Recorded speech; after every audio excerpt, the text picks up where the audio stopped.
Chalo. So next we are starting off with a new chapter which is kingdom plantae. Now, when we talk about plant kingdom as such, इस kingdom के अंदर अलग अलग plants of course include किए जाते हैं. But just before that, इस kingdom के अंदर plants को अलग अलग तरीके से classify करने के लिए काफी सारे साइंटिस्ट ने योगदान दिया था, जिसमें से सबसे पहला साइंटिस्ट था जिसका नाम था एरिस्टोटल. एरिस्टोटल जो था वो बाहरी मॉर्फोलॉजिकल कैरेक्टर्स को कंसीडर कर रहा था. रादर अगर मैं बोलूँ तो मॉर्फोलॉजिकल कैरेक्टर्स भी नहीं कंसीडर कर रहा था. वो प्लांट्स के खाली हाइट देख रहा था और उनके हाइट के बेसिस पे वो प्लांट्स को क्लासिफाई करना शुरू कर दिया था कि अगर हाइट बहुत ही छोटा है तो shrub, then herbs and then trees. वैसे उसने डिक्लेयर कर दिया कि भाई प्लांट्स को हम ऐसे क्लासिफाई कर सकते हैं. लेकिन this is not an authentic method of classification. Authentic यानी ये ज्यादा करेक्ट या रिलायबल नहीं होता, भरोसेमंद नहीं है ये टाइप का क्लासिफिकेशन. इस वजह से दूसरे साइंटिस्ट ने कोशिश किया था जिसका नाम है कार्लस लिनायस. उसने प्लांट्स के क्लासिफिकेशन के दौरान एक मेथड इस्तेमाल किया था जिसे आज हम कहते हैं आर्टिफिशियल क्लासिफिकेशन. आर्टिफिशियल क्लासिफिकेशन क्या करता है कि जो मॉर्फोलॉजिकल कैरेक्टर्स होते हैं, what do you understand by the morphological characters? राशि फिर से बोल. करेक्ट. जो कैरेक्टर्स हमको दिख रहे हैं, मतलब बाहर ये पेड़ दिख रहा है, ये पेड़ का बाहर से मुझे जो जो चीजें दिखाई दे रही है, कौन सी चीज है, कैसी है, उसके फ्लावर्स कैसे है, फ्लावर्स कौन से कलर के है, ये देखने के बाद अगर मैं किसी ऑर्गेनिजम्स को एक ग्रुप में क्लासिफाई करूं, then that becomes artificial method of classification. Why are we calling it as artificial method and why not real, sir? Because ये method जो है वो सिर्फ बाहरी दिखावे के ऊपर है और बाहरी चीजें हमेशा आर्टिफिशियल होती है. हमको पता है ना, लड़कियां खूबसूरत दिखती है खाली मेकअप की वजह से. मेकअप निकाल दो तो ओरिजिनल ब्यूटी पता चलेगा. यस और नो? तुम लड़कियों को ही देखते हो ना, क्या मैत्री? क्लियर है? सो बेसिक उस वजह से था. सो उसने बोला, कार्लस लिनायस ने बोला कि तुम एक्सटर्नल मॉर्फोलॉजी देखो प्लांट्स के एंड देन उसको क्लासिफाई करो तो शायद बेहतर तरीके से होगा. जहाँ पे उसने बेसिकली, मैंने कहा ना तुमको अभी जस्ट हम सॉल्व किए कि फ्लावर्स के स्टेमेंस को उसने कंसीडर किया था and then based on that also ही क्लासिफाई. तो दूसरा साइंटिस्ट बोलता है कि नहीं, तूने जो बोला वो ठीक है, लेकिन थोड़ा और डिटेल में जाओ ना. तुम चेक करो कि उसके अंदर एनाटॉमी क्या है, उसका मतलब कौन से टिश्यूज पाए जाते हैं, जाइलम फ्लोएम किस तरीके से उसके अंदर ओरिएंटेड है, ठीक है, उसके अंदर पेरेन्काइमा, स्क्लेरेन्काइमा, कोलेन्काइमा कहाँ पे पाया जाता है, उसके लीव्स के अंदर के जो ग्रीन सेल्स है वो किस तरीके से ओरिएंटेड है, उसकी रूट्स के अंदर के टिश्यूज कैसे हैं ये देखो, प्लस रिप्रोडक्शन का मैकेनिज्म कैसा है वो देखो. जब तुम ये सारी चीजें देखोगे ना, तब वो बोला कि थोड़ा और बेहतर तरीके से तुम क्लासिफाई कर पाओगे प्लांट्स को. ये किसने हमको बताया था? बेंथम नाम का एक साइंटिस्ट था और हुकर नाम का दूसरा साइंटिस्ट था. इन दोनों ने मिलकर हमको दिया था नेचुरल मेथड ऑफ क्लासिफिकेशन, जहां पे वो मॉर्फोलॉजी तो कंसीडर किए ही थे, but this morphology was not just external but internal also. So then I call it as anatomical. Morphological, anatomical plus reproduction भी देखा था उसने कि ऑर्गेनिजम्स जो है वो रिप्रोडक्शन किस प्रकार कर पाते हैं. ठीक है. अब फिर दूसरा दो साइंटिस्ट आए, उन्होंने बोला कि चलो तुम कर रहे, ये तो बेहतर ही है कि तुम आर्टिफिशियल भी देख रहे हो, तुम एनाटॉमिकल भी देख रहे हो. वो बोले एक और कोशिश करो ना, जब इतना तुम देख ही रहे हो, why not check directly their genetic material? उनका डीएनए चेक करो. हर प्लांट्स के पास डीएनए होता है, उनके डीएनए को तुम टेस्ट करो और अगर वो डीएनए कॉमन है, अगर उनके डीएनए का इंफॉर्मेशन एग्जैक्टली आइडेंटिकल है या कहीं प्रकार से सिमिलर है, तो उन्हें एक ग्रुप में डाल दो तो काफी आसान हो जाएगा. जैसे अगर मेरा खून निकालेंगे और मेरे चाचा का खून निकालेंगे, मेरा डीएनए देखा मेरे चाचा का खून निकलेगा तो हम बता देंगे ना कि हाँ चलो we are related to each other. या मेरा खून निकाला और मेरे चाचा के बच्चों का खून निकाला तो obviously will be similar, so that will be more better option ना कि हम सारे एक ही फैमिली से बिलोंग करता है ऐसा बताने के लिए, यस और नो। मेरा खून निकाला और ओमकार का खून निकाला तो पता चल जाएगा कि हम दोनों एक फैमिली से बिलोंग नहीं कर रहे because our genes are very different, but we both are homo sapiens, ये तो पता चल जाएगा, यस और नो। Yes. समझ पा रहे? So that is what we are trying to explain कि उन्होंने बोला कि ये दो तो बेस्ट मेथड है, लेकिन तुम थोड़ा और डिटेल में जाओ and go to check their phylogenetic relationship, which is nothing but phylogenetic classification. अब phylogenetic relationship मतलब क्या? Meaning we are talking about evolutionary relationship. Are we clear up till here everyone? Yes. Yes or no? ये हमको किसने दिया था? ये हमको दिया था दो साइंटिस्ट ने, एंगलर एंड प्लांटेल नाम के दो साइंटिस्ट थे, उन्होंने हमको दिया। नाम मतलब उनके सरनेम है, ठीक है? Yes. समझे यहाँ तक? Yes. फिर इसके अलावा हमारा एनसीईआरटी बोलते हैं कि ये लोगों ने इस तरीके से क्लासिफिकेशन किया था। हाउएवर आज की तारीख में सबसे ज्यादा इस्तेमाल होने वाला जो है वो आर्टिफिशियल क्लासिफिकेशन ही है, मतलब लिनायस वाला मेथड ही सबसे ज्यादा किया जाता है इस्तेमाल, बिकॉज हमने एनाटॉमी वगैरह इतना ज्यादा पढ़ चुके हैं, इवोल्यूशनरी रिलेशनशिप हम इतना ज्यादा देख चुके हैं कि अब एक्सटर्नल मॉर्फोलॉजी से हम बता सकते हैं कि कौन से फैमिली से बिलोंग करता है। समझ पा रहे? इस वजह से in today's time artificial classification is more commonly used as compared to the rest of the field. समझ पा रहे? जैसे फॉर एग्जांपल जब तुम चैप्टर 3 बारी 4 बारी 5 बारी 6 बारी 8 बारी पढ़ चुके हो, अब जब 9th टाइम तुम पढ़ रहे हो तो चैप्टर तुमको ऑलमोस्ट पता चल चुका है कि क्या है। जैसे इस वक्त मैं बोलूं कि भाई cell the unit of life का टेस्ट है कल तुम्हारा, तो तुम नहीं बोलोगे कि हमको सर 3 दिन तो 2 पढ़ने के लिए, because you know in and out about that chapter now, so you can easily go ahead and solve it, yes or no? Yes. Likewise it happens over here also कि हम अब सारे प्लांट फैमिलीज के बारे में इतना बेहतर तरीके से जान चुके हैं कि अब कोई भी तुम नया प्लांट डिस्कवर करके हमारे सामने लाओगे तो हम फट से देख के बता देंगे कि भाई इसके अंदर ये ऐसा ऐसा है, मतलब ये फैमिली से बिलोंग करता है। That's why artificial classification is more commonly used today. Are we clear? चलो आगे। मॉर्फोलॉजी क्लासिफिकेशन जब कर रहे हैं तो हमें टैक्सोनॉमिक अरेंजमेंट भी देखना होगा उनका, so we need to see different types of taxonomy also that are invented nowadays. तो वेरी फर्स्ट हमको दिया गया है न्यूमेरिकल टैक्सोनॉमी। न्यूमेरिकल टैक्सोनॉमी में एग्जैक्टली क्या हो रहा है? So when I talk about numerical taxonomy, it is one of the most advanced taxonomy that we see in today's time. Why do we say that, sir? Is because क्या होता है, suppose कि यहाँ पे इतने लोग बैठे हैं, 35-30 kids are sitting over here. I want to classify all of you guys into different categories based on what is your height, what is your IQ, what is your eye color, what is your hair length, what is your 10th standard का marks, where exactly you all live, what is your contact number, what is your relationship from each other, कौन से colour के कपड़े तुमने पहने हैं, ठीक है, एंड कौन से बेंचेस पे तुम जनरली बैठते हो। अब ये 10 कैरेक्टर्स जो मैंने बोला सारे अलग अलग है, ऐसा नहीं है ना कि कोई कॉमन पॉइंट के अलग कैरेक्टर्स है। दीज आर ऑल, कहाँ मार्क्स और कहाँ हाइट, मार्क्स और हाइट का कोई लेना देना नहीं ना, मार्क्स और तुम्हारे फोन नंबर का कोई लेना देना नहीं है, but still I am considering these characters, और इन कैरेक्टर्स को कंसिडर करके मुझे तुमको ग्रुप करना है। अब तुम 35 हो ना तो शायद मैं एक करके कर भी लूं, बट हमारे पास पूरी दुनिया में कितने ऑर्गेनिजम्स हैं? 1.7 to 1.8 मिलियन स्पीशीज, यस और नो? इतने सारे स्पीशीज का इतने सारे कैरेक्टर्स में ऐसा बैठ के कर सकता हूं क्या? सेग्रीगेशन नहीं कर सकता। तो हम क्या करते हैं, इन सारे कैरेक्टरिस्टिक्स को नंबरिंग दे देते हैं, 1 2 3 4 वैसा। नंबरिंग देने के बाद उसको एक कंप्यूटर बेस्ड सॉफ्टवेयर में डाल देते हैं, और सॉफ्टवेयर तो स्मार्ट होता है भाई, तो सॉफ्टवेयर में तुम दिक दिक दिक दिक दिक क्लिक करो, कुछ कमांड्स दे दो, and it easily gives you all the segregation as what you want. तो इसका फायदा क्या है, एक टाइम पे मैं मल्टीपल कैरेक्टर्स को कंसीडर कर सकता हूँ, प्लस इसका क्लासिफिकेशन ज्यादा ऑथेंटिक हो जाएगा। ऑथेंटिक समझता है अपने को? मराठीत काय म्हणतात ऑथेंटिकला?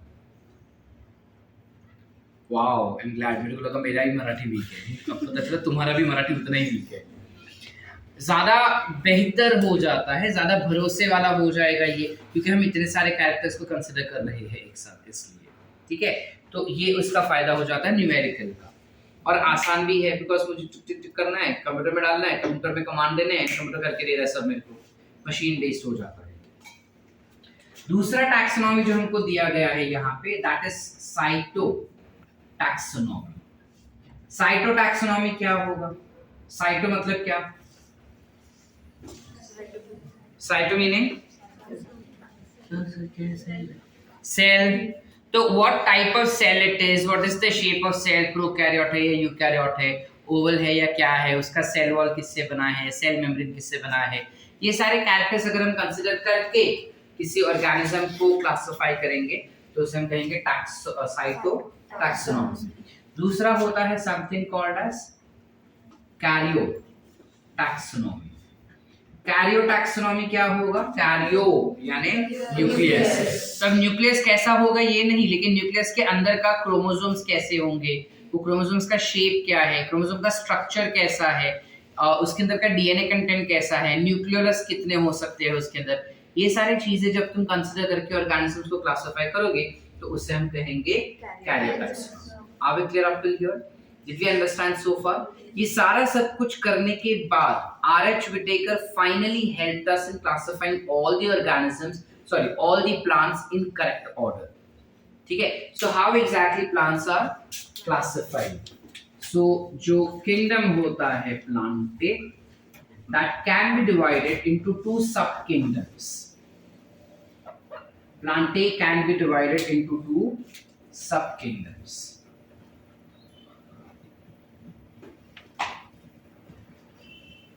ये तो हमारा किंगडम हो गया ना।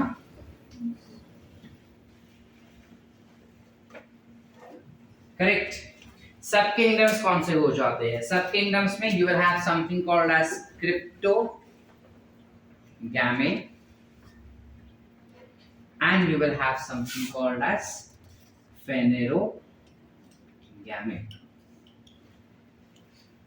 ठीक है, you would have Cryptogame and Phanerogame. अब इसका क्या मतलब हुआ? ये टर्म बहुत भारी वाले हैं ना, डिफिकल्ट वाले हो जाते हैं, तो हम थोड़ा आसान कर देते हैं। क्रिप्टो मतलब क्या? Any idea what is crypto? हम सब व्हाट्सएप यूज करते हैं, ठीक है, most of us do that. WhatsApp जब तुम चैट करते हो और उसका कोई एक प्रोफाइल पे क्लिक करोगे ना, मतलब अगर सपोज तुम मेरे प्रोफाइल पे जा रहे हो तो उधर ना तुमको वो पूरा ऐसा कट कट कट दिखाता है कि चैट सेटिंग चाहिए, ये सेटिंग वो सेटिंग, ठीक है, और उसमें नीचे वो लिख के आता है कि हम कौन से ग्रुप में, कॉमन ग्रुप में है वगैरह सब इन्फॉर्मेशन देता है, और नीचे एक लाइन आता है, chats with Siddharth sir is encrypted end to end. Yes और नो? इसका क्या मतलब है? करेक्ट, यानी वो व्हाट्सएप वाला क्या बोल रहा है कि तुम दोनों जो भी बात कर रहे हो ना, वो तुम दोनों के बीच में, यहाँ हमको भी नहीं पता तुम क्या बात कर रहे हो, झूठ बोल रहा है उसको पता होता है, बट फिर भी वो क्या बता रहा है कि तुम दोनों के बीच में जो बात हो रहा है ना वो तुम दोनों को ही पता है और किसी को नहीं पता। सो एनक्रिप्शन मतलब क्या? चीजों का छुपा होना। सो व्हेन आई से क्रिप्टो मीनिंग व्हाट? छुपा हुआ, meaning hidden. So crypto meaning enclosed या फिर हिडन। गैमेट मीनिंग गैमेट्स, नाम से ही पता चल रहा है ना। Then you have something called as phanerogamae. तो फेनेरो क्या होगा? एनक्लोज्ड का ऑपोजिट ओपन, डिस्पोज्ड या फिर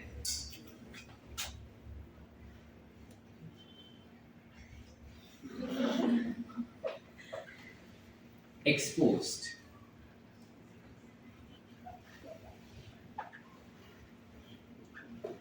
Gamete meaning gametes. ठीक है? Cryptogamy, when we talk about, it can be further divided into two categories. ठीक है? एक दो कैटेगरी जो है that can be based on whether they have any vascular system or not. So if they have vascular system का रास्ता vascular मतलब क्या? वैस्कुलर मतलब वेसल्स। हमारे बॉडी में वेसल्स है, बर्तन है हमारे बॉडी में। Which vessels are we talking about? Blood vessels. What is that blood vessel doing? It is transferring substances. Plants के अंदर होता है transport substances का, किसके थ्रू? Very good. Xylem और phloem के थ्रू ट्रांसफर होता है। जिन प्लांट्स के पास, मतलब क्रिप्टोगैमी में जिन प्लांट्स के पास वेस्क्यूलर सिस्टम है, वो एक कैटेगरी में चले जा सकते हैं। जिन के पास वैस्कुलर सिस्टम नहीं है, मीनिंग दे आर एवैस्कुलर, उनके पास जाइलम और फ्लोएम नहीं है, वो दूसरे कैटेगरी में चले जाएंगे। समझ पा रहे? तो जिनके पास जाइलम और फ्लोएम है, सॉरी जाइलम और फ्लोएम नहीं है, they can be divided into two categories. एक जिसे हम कहते हैं थैलोफाइटा, और दूसरा जिसे हम कहते हैं ब्रायोफाइटा। अब क्लियर एवरीवन बेटा? ये क्या हो गए? थैलोफाइटा और ब्रायोफाइटा क्या हो गए? So thallophyta and bryophyta will be different divisions. इनका रैंक क्या हो जाएगा? डिवीजन। ये रैंक था सब किंगडम, ये था किंगडम। फाइलम नहीं होता ना इनमें, याद आ रहा है? ठीक है, चले आगे। वैस्कुलर अगर हम बात कर रहे हैं तो वैस्कुलर का एग्जाम्पल क्या हो जाएगा? It's example is pteridophyta. Very good. ठीक है, मतलब pteridophyta is the first plant division which will have vascular system, xylem and phloem. जब हम फेनेरोगैमी का बात करते हैं तो फेनेरोगैमी में जितने भी है हमारे पास, वो सारे के सारे वैस्कुलर ही होंगे, कोई एवैस्कुलर नहीं है इसमें। So इसमें you will have two examples. You will have something called as gymnosperm and you will have angiosperm. Are we clear up till here? Any doubts? तो उसको बोलो घर पे जाने के लिए। कौन है? मुक्ता है। मुक्ता, क्या हुआ बेटा? घर जाना है अपने को? क्या हुआ? फिर घर पे जाओ, बात करो। चलो, so when we talk about these, ये भी इसके क्या हो गए? डिवीजन ही हो गए ना। डिवीजन के पास बात क्या आएगा? Kingdom, phylum, class. फाइलम माने डिवीजन, और फिर क्या आ रहा है? सब इनके क्लास भी रहेंगे नीचे। सो जब हम क्लास का बात करते हैं, इसका हम कलर चेंज कर देंगे। ग्रीन सबको दिखता है ना भाई? सो थॅलोफाइटा म्हणजे काय झालं बरं? सांगा जरा बरं पहिले। They will have thallus body. कोणाकडे थॅलस बॉडी असते? अल्गेकडे थॅलस बॉडी असणार आहे। ठीक आहे ना? जेव्हा अल्गेकडे थॅलस बॉडी आहे, तर अल्गे किती प्रकाराचे असतात? 3 प्रकाराचे असणार आहेत। तर अल्गे 3 प्रकाराचे असणार, तर ते कोणते कोणते असणार आहेत? सर्वप्रथम असेल क्लोरोफाइसिए। सर बहुत गंदा नाम बोले आप सर, बहुत गंदा नाम। आसान है रे, क्लोरोफाइसिए। तुम नाम मत याद रखो, तुम उसका मतलब समझो। क्लोरो से क्या समझ में आ रहा है? क्लोरोफिल कौन सा कलर का होता है? ग्रीन। ये कौन सा अलगे हुआ? आसान हो गया ना? मुझे याद रखना पड़ा क्लोरोफाइसिए, खाली वाइवा के वक्त याद रखना होगा हमको। बाकी तो जय माता दी तो हम करते ही है ना हर्ष?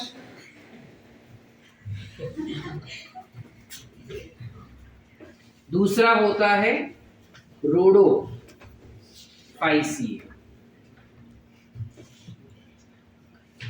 And then you have phaeophyceae. Sir और भी घटिया शब्द है सर, बॉटल बहुत गंदा हो गया सर। अब तक हम अच्छे अच्छे टर्म पढ़ रहे थे ना, ये क्या क्या डाल रहे हैं? कम टू बॉटनी, भाभी लीजिए। रोडोफाइसिए, रोडो रेड कलर का होता है, समझ गए? सो याद कैसे रखें, रोडो आर से स्टार्ट होता है, रेड अलगे रेड आर से स्टार्ट होता है, सो रोडोफाइसिया इज रेड इन कलर, जो बच गया वो brown. So you have green अलगे, रेड अलगे, ब्राउन अलगे। आसान हो गया, डिड वी अंडरस्टैंड? चलो आगे। तो धरती पे सबसे पहला प्लांट जो आया था वो क्लोरोफाइसिया था, फिर ब्राउन अलगे था, फिर रेड अलगे था। The discovery order, evolutionary order. ठीक है, चलिए आगे। ब्रायोफाइट्स का क्या सीन है? इसके अंदर भी 3 आएंगे। You will have something called as liverworts, you will have something called as hornworts, and we will have something called as mosses. ये थोड़े easy words हैं, liverworts, hornworts and mosses. mosses के बारे में मैं कल तुमको बता चुका हूँ, कल नहीं, जब कल ही लाइकेंस पढ़े थे ना, तो कल मैंने mosses के बारे में बताया था कि लाइकेंस के बाद mosses आते हैं उधर।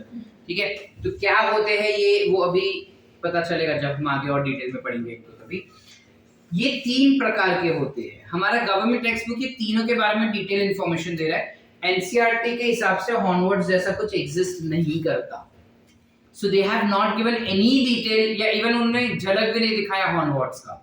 एक्चुअली हॉर्नवर्ट्स और लिवरवर्ट्स दोनों सेम होते हैं, खाली डिफरेंस ये है कि जो लिवरवर्ट्स होते हैं ना, अगर ये जमीन है तो पहले वो ऐसे ग्रो होता है फ्लैट, फिर वो ऐसे ऊपर उठता है, और जब वो ऊपर जाता है ना तब स्टेम और फ्लावर जैसा स्ट्रक्चर देता है, जो फ्लावर नहीं होता पर फ्लावर जैसा स्ट्रक्चर देता है। जबकि हॉर्नवर्ट्स भी ऐसे ही ग्रो होगा, और जब ऊपर जाता है ना तब हॉर्न्स, सिंग के जैसा उसका बॉडी शेप हो जाता है, इस वजह से उसे हॉर्नवर्ट्स कह रहे हैं, बस, और कोई डिफरेंस नहीं है। ठीक है, so as such hornworts is not in our syllabus to study for NEET examination, but for college examination I tell you what exactly it is. Clear है? ओंकार कुछ पूछना है? Next you have pteridophytes. Pteridophytes की 4 classes हो जाएंगे, ये सारे class हैं भाई। These are all class, green वाले. So when we talk about pteridophytes, उसका पहला क्लास आ जाएगा सिलोप्सिडा, फिर होता है स्पिनोप्सिडा,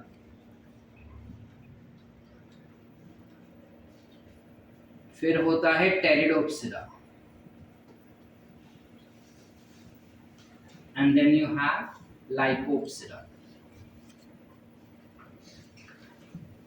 सर बहुत ही गंदे नाम है, बहुत ही गंदे, चिंता मत करो, इसे हम डिटेल में नहीं पढ़ने वाले हैं।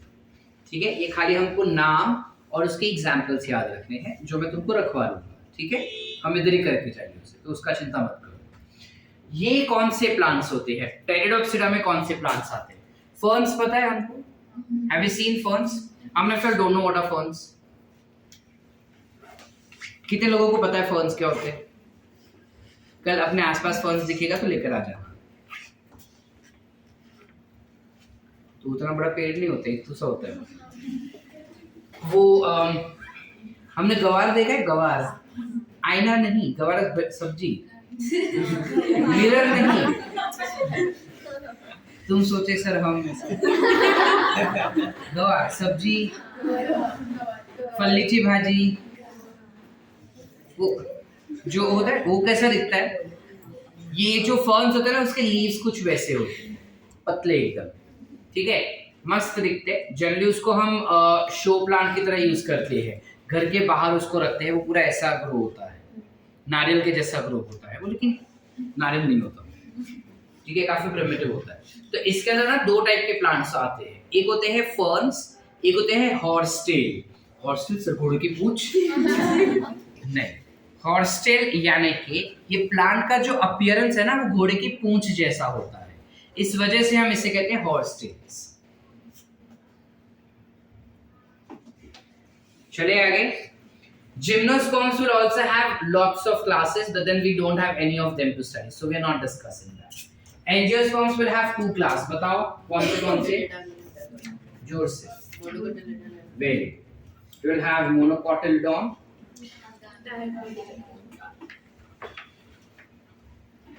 and डाइकोटिलेडॉन। अच्छा मुझे बताओ कि जब धरती पे एवोल्यूशन हुआ था तब डाइकॉट पहले आया था या मोनोकॉट? हमारे ऐसा जमातरी करके बता दो मेरे को, चलो। करेक्ट।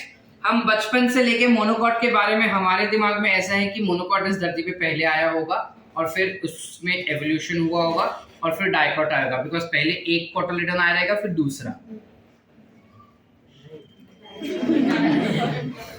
अब उसको ऐसा उल्टा का, dicot is more primitive, monocot is advanced version. Monocot is more advanced version. Sir ये कैसे पॉसिबल है सर? वो तो कितना छोटा होता है, दुबला होता है, ज़्यादा ग्रो नहीं हो पाता वो, और इसके ऊपर के जो फ्रूट्स होते हैं वो भी छोटे छोटे ग्रो होते हैं, तो कैसे? देखो ज़रा हमारे आसपास टेक्नोलॉजी में, मोबाइल पहले इतना बड़ा आता था, पता है, कॉर्डलेस जितना बड़ा होता था, जो पॉकेट में नहीं डाल सकते, हाथ में लेके घूमना पड़ता था। फिर धीरे धीरे करके मोबाइल जो है वो छोटे साइज़ के हो गए, फिर हम उसको अभी फोल्ड करने लगे, है ना? पहले कैसा था कि इत्तू सा उसका स्क्रीन था और हमें बटन से टीट टीट टीट करना पड़ता था। हमें अगर एस करना है तो PQRS होता था, तो 1 2 3 4 दबाना पड़ता था। अब तो खाली 1 की और आ गया, यस और नो। तो वो भी एडवांस वर्जन क्या हो गए, where the things are reducing, same is over here. Plants is also reducing and that's why monocot is not, that's why, but on comparison तुमको समझे इसलिए बता रहा हूँ कि मोनोकॉट जो है वो एडवांस्ड होता है और डाइकॉट जो है वो प्रिमिटिव होता है। ये एनसीईआरटी में एक चैप्टर में दिया हुआ है, अपने को प्लांटे में नहीं दिया, बट 12th में एक चैप्टर आएगा उसमें दिया हुआ है। सो अभी से पकड़ के चलो इस चीज को। क्लियर है यहाँ तक? Any doubts? पूरा क्लासिफिकेशन क्लियर? ये कॉन्सेप्ट्स क्लियर है यहाँ के? ठीक है ना? when we talk about the classification, so when we talk about classification of plants over here, हम plants को एक और तरीके से classify करते हैं based as thallophyta, means thallophytes and non-thallus. So thallophytes will include only thallophyta, बाकी सारे non-thallophytes होंगे, याद रखना ये चीज, ठीक है? thallus body, actually even bryophytes have thallus body, ये दोनों thallophytes में जाएंगे, but this is prominently more thallophyte. Are we clear? Yes.